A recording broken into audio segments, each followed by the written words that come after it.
Hey everyone, it is Wednesday, March 15th, 2017, and it's time to go to work on music.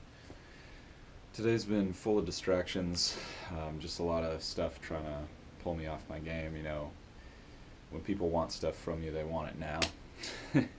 And sometimes now is not the time to provide, you and sometimes there's costs to that, but at the end of the day, I'm starting to realize like instead of trying to save all the costs I possibly can, I need to try to stick to the schedule as much as I can and just bear some of the costs of that, and that's okay. Like long term, those costs even out. Not easy, but I think that's the route I'm going, and it's honestly it's a little painful, but I think if I make the new habit, it'll get easier over time.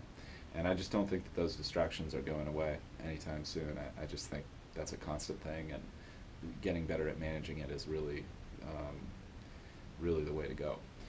So let me know if you guys have any thoughts on that. Getting into a good session here, though. I mean, the session has not been fully compromised; it's just been partially compromised. But gonna get a lot done anyway. Gonna do some online classwork. Gonna do some guitar work today. I'm pretty excited. And then we're gonna listen back to the takes we did yesterday. I'm a little nervous because I'm hoping at least one of those is a final take for the bass line, and I can move on with this track and start to really set it off. So. Why don't we just get into it? I'll explain as much as I can as we go. Let's kick some butt.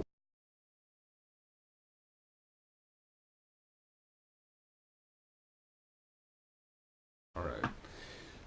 Reasonably solid online learning session. Not the best. Kind of feels like I'm losing a little momentum. I got maybe distracted by some stuff. I don't know. But learning about dynamic compression in the music technology class certainly interesting. I just read like a book on mixing last year that had a ton of information about compression, so I'm hopeful that I can just reinforce some of those concepts and maybe pick up a couple new ones, just some small details. Kind of why I'm taking the class.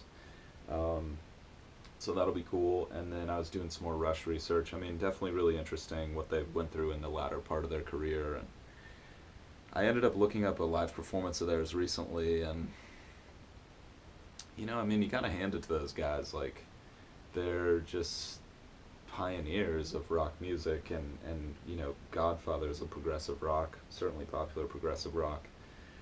And, everyone just ages and, like, things change. And I guess I don't know what it's like to be 50 and have, like, a badass career as a superstar rock musician and then be like, oh, I'm just gonna, be a regular guy now. Like, I just don't know if you can do that.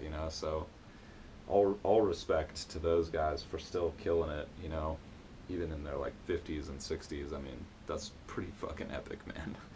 Um, so anyway, let me get into some guitar work and just move forward.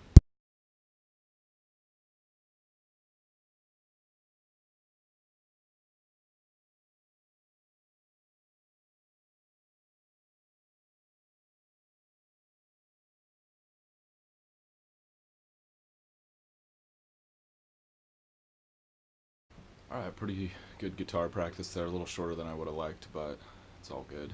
And yeah, I was working through this lesson on power chords 2 days ago, and the lesson is, you know, pretty rudimentary. I mean, it's a good lesson, but like, I know what power chords are. I picked up a couple good tips from the lesson, don't get me wrong. But then Rabia plays this badass, like, mini. It's sort of like a lick that he just improvises on, like a rhythmic motif that he improvises on, rhythmic and melodic, and it's so fucking cool, man. It's just I love it about his playing. He just makes the simplest stuff sound so badass, and I mean he's just got that spirit of rock in his playing so beautifully. So I was just trying to copy that and just kind of learn what he was doing there and play around with it. And I got most of it under my fingers. I still need to do a little bit more refining, and then I want to analyze it and understand it because I like doing that apparently. But yeah, that was cool. And then did a little bit of singing practice. These cover songs that I'm working on are coming along. I mean, really, I just want to have a few songs polished up in case I'm at a party or a gathering and someone hands me an acoustic guitar and it's like, make some music. It's like kind of want to be prepared for that. And also it's fun. It's good to work on my voice, singing other people's stuff. Just working the voice out, not just using scales.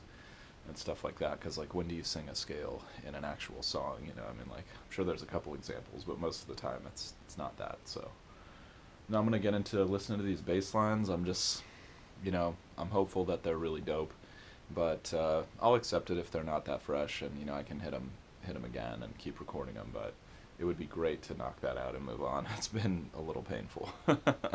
So here we go.